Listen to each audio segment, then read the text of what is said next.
સમાચાર પર કચ્છથી સમાચાર મળી રહ્યા છે કે જ્યાં નખત્રાણાના દેવપર યક્ષ ગામની પ્રાથમિક શાળામાં વિવાદ થયો। ધોરણ 6 ના વિદ્યાર્થીઓને નમાઝ અદા કરાવતા ભારે વિવાદ થયો। વિધર્મી વિદ્યાર્થીએ હિન્દુ વિદ્યાર્થી પાસે નમાઝ અદા કરાવી। બનાવને પગલે નખત્રાણા પોલીસ શાળામાં પહોંચી હતી। વિશ્વ હિન્દુ પરિષદે ઘટનાને વખોડી છે।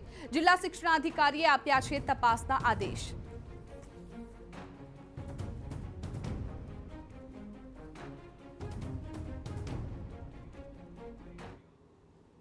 હુલકાઓના માનસિકતા ઉપર બળજબરીથી નમાજ પઢાવી જે છોકરાઓ આપવીતી કીધી ત્યારે ખરેખર હૃદય કાપી ઉઠે એવી એક ઘટના દેવપરની મધ્યે બની છે, જેને તાત્કાલિક અસરથી અમે પ્રશાસન, સ્કૂલના પ્રિન્સિપાલ, તમામ સ્ટાફ પણ, પ્રિન્સિપાલે પણ પીએસઆઈ સમક્ષ કબૂલ કર્યું છે કે ભાઈ આવી ઘટના એક અમારી સ્કૂલની અંદર બની ગઈ છે, જે ખરેખર બીજી વાર નહીં બને।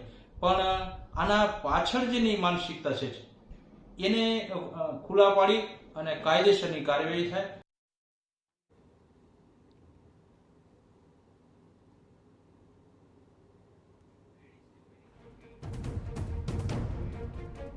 સમાચાર